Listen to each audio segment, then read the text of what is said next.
ٹھیک ہے. سوال یہ پتنگ مانگنے یا بیچنا جائز ہے؟ بالکل جائز ہے. جو کام میں بتا رہا پتنگ اڑانا جائز ہے تو بیچنا بھی جائز ہے. اسلام میں جو کام مطلب حرام ہے ان کی کمائی بھی حرام، جو چیزیں حلال ہیں ان کی کمائی بھی حلال. ہاں جی.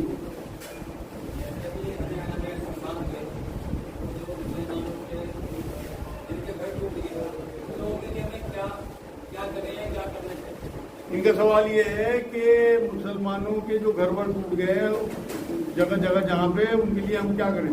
سب سے پہلے تو آپ کے پاس بہترین ہتھیار ہے دعا. اپنی دعاؤں میں انہیں ضرور شامل حال کریں. دوسرے جتنا بن پڑے آپ سے جیسی حیثیت ہو ان تک مدد پہنچائیں. ان کا سوال بہن کی طرف سے یہ ہے کہ بچے کی ایف ڈی کرا سکتے ہیں کیا؟ بھائی ایف ڈی بالکل حرام ہے اسلام میں.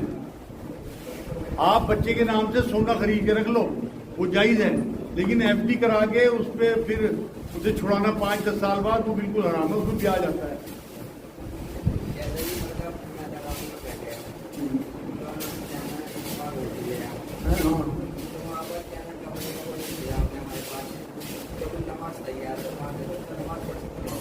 ٹھیک ہے. سوال یہ ہے اعتکاف میں اگر ناپاکی ہو جائے اور کپڑے نہ ہوں تو کیا نماز پڑھ سکتے ہیں؟ بھائی آپ نے انتظام کیوں نہیں کر کے رکھا؟ آپ جب اعتکاف میں بیٹھ رہے ہیں 10 دن کے لیے تو آپ کپڑے وپڑے لے کے رکھو. اس کا مطلب آپ نے لاپرواہی کی. تو اس ٹائم تو آپ کی مجبوری یہ ہے، آگے کے لیے آپ کو انتظام کرنا چاہیے. اس ٹائم تو آپ تیمم کرو اور نماز پڑھو اگر وہاں آپ کے پاس کپڑے وپڑے نہیں ہیں.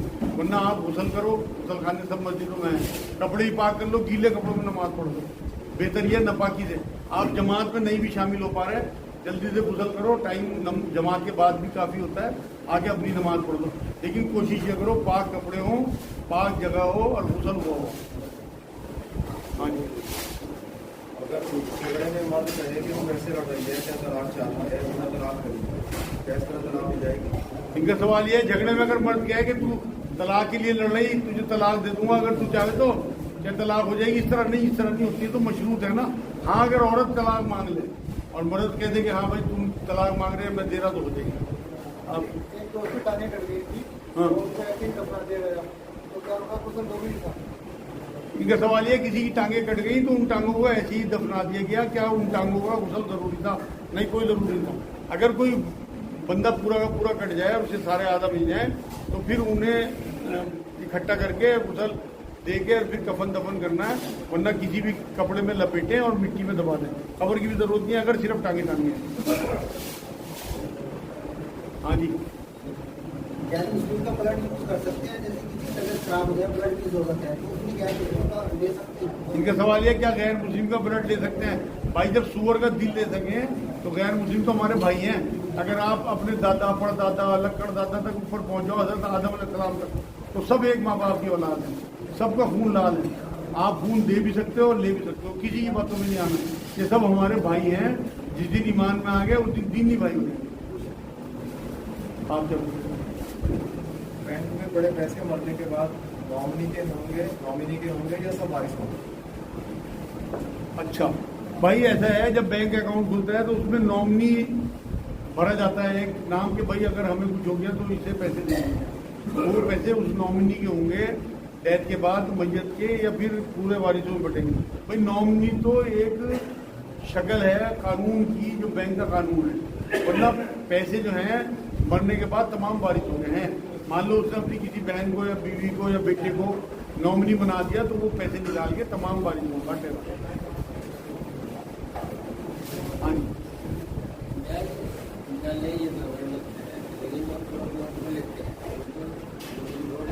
کیا کہہ رہے ہیں؟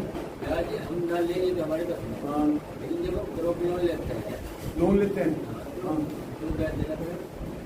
ان کا سوال یہ ہے بیاج لینا تو ہمارے پاس میں ہے کہ ہم نہ لیں، لیکن جب ہم کہیں سے لون لیں گے تو دینا پڑے گا.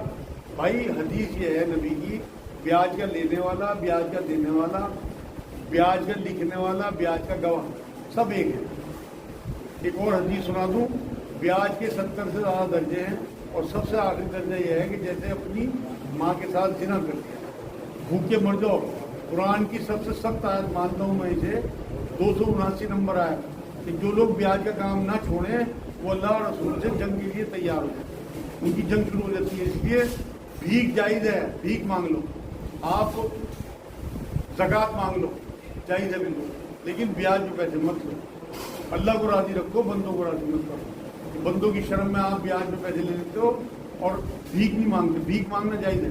اگر ایسی کوئی مجبوری ہو کہ آپ کے پاس کھانے کو نہیں، آپ کے بچے تڑپ رہے. مدینے میں چپے چپے پہ یہودی بیٹھے تھے پیسے دینے کے لیے بیاج پہ، لیکن نہ کسی صحابی نے لیے نہ حضور نے لیے. تو اس لیے ہمیں تعلیمات دے کے گئے ہو، آپ جب بھی کہیں پھنسو تو سیدھے 14 سال پہلے چلے جا کر رسول نے کیا کیا ٹھیک ہے. ان کا سوال یہ ہے کیا نقلی چیزوں کے لیبل چھاپنے ٹھیک ہے؟ ہاں بالکل، کوئی حرج نہیں ہے. آپ کی تو پرنٹنگ پریس ہے، وہ ان کا کیا کر رہا ہے ان کی مرضی. آپ تو اپنا کام کر رہے ہیں نا، آپ کو اس میں شامل تھوڑے ہو. ہاں اگر آپ نقلی چیزیں بیچ لو پھر بھی کرو.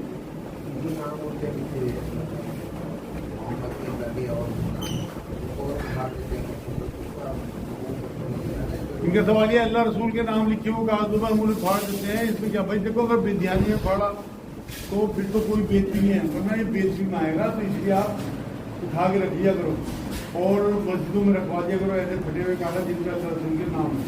جہاں تک آپ سے کیا تو آپ کو کرنا چاہیے. یہ نماز ہر صورت میں نماز کا ہر صورت میں اس کی جگہ بیمار ہے اور شادی ہے تو اس میں ٹھیک ہے. سوال یہ نماز کا ہر حالت میں حکم ہے یا کوئی چھوٹ بھی ہے؟ صرف بے ہوش ہو آدمی اور یا پھر دیوانہ ہو، ان سے قلم اٹھا لیا اللہ نے.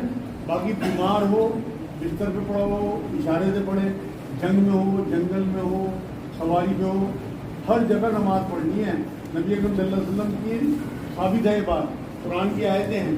جنگل میں تو یہاں تک کہا صحابہ کرام کو ایک جماعت حضور کے پیچھے ایک رکعت پڑھ لے اور پھر وہ ہتھیار لے کے کھڑی ہو جائے، پھر پہلے والی رکعت دوسری والی رکعت پہلی والی جماعت پڑھے. تو یہاں تک تو حکم ہے، مطلب جماعت بھی نہیں چھوڑنی. لیکن مجبوری میں اگر جماعت چھوٹ جائے سفر میں تو کوئی حرج نہیں ہے. سواری پہ بھی حضور نے نماز پڑھی، جنگوں میں بھی پڑھی، جنگل میں بھی پڑھی، بیماری میں بھی پڑھی. آخری 14 دن ایسے گزرے کہ کھڑا بھی نہیں ہوا جاتا تھا، بے ہوش ہو جاتے تھے وہ کھڑا کرے تو بیٹھ کے پڑھی. آپ لیٹ کے پڑھ دو، اشارے سے پڑھ دو، لیکن نماز کی قیمت پہ نہ معاف ہے اور نہ ایسا ہوگا. کیونکہ جتنے بھی اعمال ہیں حضور نے بات فرمائی کہ سب سے پہلے نماز کا حساب ہو.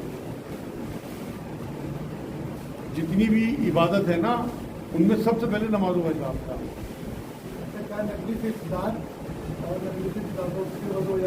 ان کا سوال یہ نقلی فکس دانتوں یا نقلی فکس بالوں، یعنی جو ویگیں آج کل فکس آ رہی ہیں ان پہ وضو ہو جاتا ہے؟ بالکل ہو جاتا ہے بھائی. جنہوں نے پلانٹ کرا لیے فکس ہو گئے تو وہ بالکل ان کا وضو اس کو ہو جائے گا. ٹائم بھی دیکھ لو. ہاں مغرب کی نماز کا وقت کتنی دیر تک ہے؟ ان کا سوال ہے مغرب کی نماز کا وقت کتنی دیر تک رہتا ہے؟ بھائی میرے نزدیک جو میں نے پڑھا ہے وہ 1 گھنٹے تک رہتا ہے. ویسے تو بہت سے علماء دین یہ کہتے ہیں کہ ہر نماز کا وقت اگلی نماز کے وقت سے پہلے پہلے، لیکن آپ جتنی جلدی نماز پڑھ دیں گے اتنا دل بھی آپ کا ہلکا ہو جائے گا. انشاءاللہ کسی قسم کا کوئی اشکال نہیں ہوگا. تو مغرب کی نماز آپ اذان ہوتی ہے 1 گھنٹے کے اندر ختم ہو جائے گا.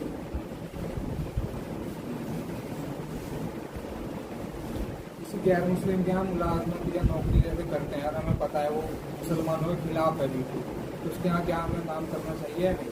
ان کا سوال یہ ہے کسی غیر مسلم کے ہاں ہمیں پتہ ہے کہ یہ مسلمانوں کے خلاف ہے تو کیا اس کے ہاں کام کرنا چاہیے؟ نہیں کرنا چاہیے، بالکل کرنا چاہیے. بلکہ آپ اس طرح کا کردار پیش کرو اس کے سامنے کہ اس کی نفرت کم ہو جائے مسلمانوں سے. آپ کو تو چانس دیا اللہ نے. دیکھو نبی اکرم صلی اللہ علیہ وسلم کو مکے میں پیدا کیا جہاں چاروں طرف اسلام کے بھی دشمن تھے، نبی کے بھی دشمن تھے، لیکن اپنے کریکٹر سے نبی اکرم صلی اللہ علیہ وسلم نے اپنے آپ کو صدیق اور امین کہلایا ان لوگوں سے. لوگ وہاں کے جو مشرک تھے، کافر تھے مکے کے، اپنی امانتیں نبی کے پاس رکھواتے تھے. آپ یاد کرو نا جس رات ہجرت کی ہے اس رات حضرت علی کو اپنے بستر پہ سلایا اور یہ کہا کہ کل کو جن لوگوں کی امانتیں ہیں یہ واپس کر کے تب آنا. حالانکہ دشمن باہر قتل کرنے کے لیے بیٹھے، تو جو لوگوں کی امانتیں تھیں وہاں بھی نہیں بھولے. تو اپنے کریکٹر سے آپ اس غیر مسلم بھائی کے ہاں نوکری کر کے ایسا کریکٹر پیش کرو، ایسی ایمانداری، اس کے مال سے اتنی محبت، اس سے اتنی محبت. اب آپ دیکھو نا، آپ ایک بلی کا بچہ جلتا ہوا دیکھ لو، یا بلی یا کتا آگ میں، کیا گل گلی ہوگی آپ کو. اور آپ کو یہ اندازہ ہے آپ کے ایمان کا حصہ ہے، آپ کو پتہ ہے کہ آگ کی طرف جا رہے ہیں اور آپ برداشت کر رہے ہیں.